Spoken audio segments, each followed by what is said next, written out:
Yo, yo, yo, welcome back. So today we are going to be looking at the new Jordan 35 Center of Gravity silhouettes. Let's go.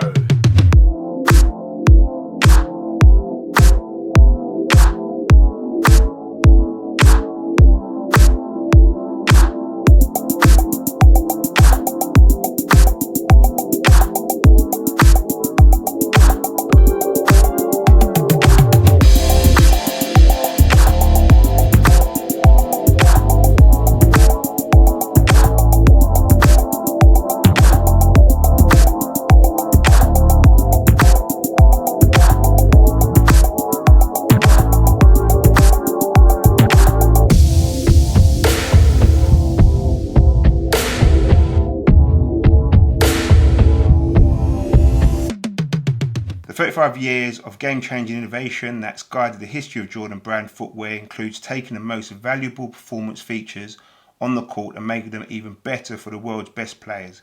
Refining the most responsive cushioning platform in basketball, the Air Jordan 35 taps the technology behind the Eclipse plate and evolves it to help unlock Zoom Air for a more responsive feeling in the heel and foot. In the Air Jordan 35, the Eclipse plate 2.0 builds off its original form in the Jordan 34s to get the most efficient energy return out of these Zoom Air units. With the reduction once again as the shoe's guided philosophy, the design is an example of performance and aesthetic innovation that remains at the core of Jordan brand's on-court presence. To my regular viewers, welcome back. If you are new to the channel, my name is Patrick T. I do unboxing views of different types of trainers to help you figure out whether or not these trainers are good for you. So if you haven't already, please like, subscribe and hit that notification bell. If you have subscribed already, then just please hit the like, and if you haven't hit the notification bell, hit the notification bell now. But without further ado, let's just get into these Jordan 35 Center of Gravities. So first of all, the box itself, the way they've cut this out, it's like a nice, you can see it here, basically is the Roman numerals 35, and on the top it's got a V for 5, so 3 X's in the 5. Let's open this up. Well, what else is there to the box? You've got the Jumpman at the front there, which you can see. Nothing on that side. You've got the details and a ring hole to pull the trainers out, I suppose. And then the box opens like this. And oh, like a little present, Okay, you've got the normal paper. This is just like a graph type paper with squares on it. And Jordan 5 Gravity. Jordan 35s, I should say. Jordan 35. Let's close this box up. Oh, there you go. Inside the box there, you see the 3 X's and the red V on top, finishing the Roman numerals 35. And then let's just close back up this box so we can get into what we really want to be talking about right now. Put that down there. So first off, first thing I see on these trainers is this sponge at the back, which basically is a yellow tag, which has the Jumpman in red on that side, and on this side you've got Nike Air. Give you a close up of that. It's the same on that side. Did everyone else, I don't know whoever's bought these, if they got the same things. I'm assuming this is how Jordan done it because they wanted them that to stay out there like a flag, which, you know, looks pretty neat. So let's just get into this trainer. Now, these are the 35th generation of a Jordan. Jordan started out in 1985, I believe, so 35 years on. I'm going to start with the sole of the shoe. Now, there you can see in the middle of that you've got the Jumpman, and in writing just above and just below it says Air Zoom. The grip is quite traditional in terms of basketball. It is very sticky when you put this on the floor, just like you'd expect from any basketball boot. On the outside of the shoe, you have the number 23, which is a Jordan number, as everyone will know, and this is on a velvet background which travels up around the heel up towards the ankle. Underneath that you have a kind of, you could call it eclipse, like a rising sun, kind of sunshine kind of stitching goes all along the side of the foot right up to the near the toe.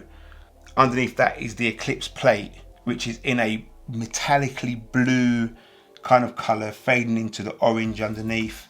Now inside the Eclipse plate, which is completely see-through, you can see the air cushioning underneath the heel and underneath the ball of the feet as well. So that's what they're talking about in terms of the responsiveness and the cushioning, what you get from both the heel and the ball of the feet.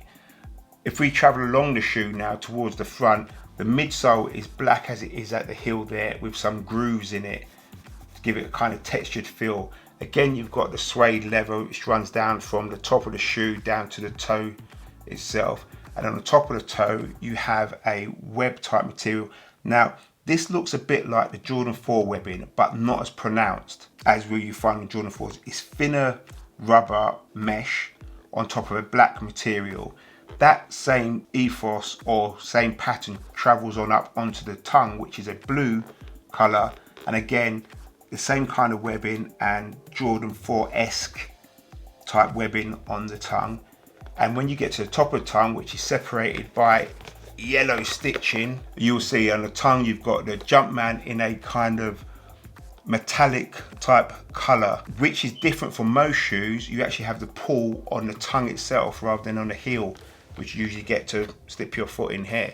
Now when I get to the back of the shoe, I understand why they've done that, and I'll explain why. That is a kind of velvet felt type material, and it's sewn together with a pink stitching. On the inside of that is the Roman numerals, 3 X's and a V. That again is sealed off with an orange stitching. The tongue inside is grey. It's quite padded, but it's not as padded as some tongues you might get on some of these boots. The inside of the shoe is an orange colour, very similar to the colour on the sole of the shoe. The insole is a light blue colour with orange webbing and a Jumpman in the middle, which is a colour blue as well. And if we go deeper into the shoe, that is now signed off with a yellow stitching again, just like you see on the front of the tongue. And inside the shoe is kind of a jade type colour for the inside. If we look at the laces are black with hints of or dots of silver in it to give it a metallic look. These are held together by the Nike web construction they use, what they use with all their laces to give that secure feeling around your foot, which is really quite good because it makes the shoe really feel part of your foot. Going to the heel, now the cushioning on here is really tough. When I put my foot in this, I felt more that the cushioning was basically standing on my feet rather than accepting my ankle into the shoe. But I believe if you tighten up the shoe, which I did, it then secures your foot into that shoe, because obviously this is a performance shoe, so if you are wearing this on a court, you don't want your ankle moving in that shoe because you're just going to give yourself an injury. So that's why I believe the cushioning is that hard. It's not ideal for a social shoe, but for a performance shoe, I understand why it's there, because it will definitely keep your ankle in position. So for social wearing, that will be an issue for me. If I was playing in these shoes, then I totally understand why they're like that. But I think it may be something you get used to. As you can see, the heel of the shoe is lower than the tongue of the shoe, and I think that's the reason why they give you the pulley on the tongue rather than the heel to get your foot into these shoes. Other than that, on feet, these shoes feel really nice. I did think that Eclipse plate would be a problem and it would push into the middle of my foot, giving me a kind of, but it doesn't happen whatsoever. Your foot feels flat in the shoe. You don't feel as high as I thought I would do, because it looks quite high in the shoe, but you sit quite low. It's quite neat how they've managed to do that and not make you feel like you're on a platform. I have seen some reviews where they believe that the shoes are a bit too high. They like to feel more to the ground when they're playing basketball, but I think it's just a preference. For me, it didn't make an issue. I didn't feel 2 inches tall or anything like that. It just felt right. And let's be honest, with some of those social type shoes what are out there now, casual type shoes what are out there now, like the Nike 270s, Vapor Max, where you have that cushion, this is no different from the height you would get in those shoes to this. Like I said, on feet, these are really nice. I was very impressed. They're not too big. Sometimes you can get basketball boots which seem too big, but these are quite slim looking, even when you're looking down at the shoe. You know, they don't go all over the place. And this is a nice shoe. If you like Jordan boots, if you like Jordan brand, you don't mind wearing basketball boots, you are not going to be disappointed with these. And to top it all, these are quite light.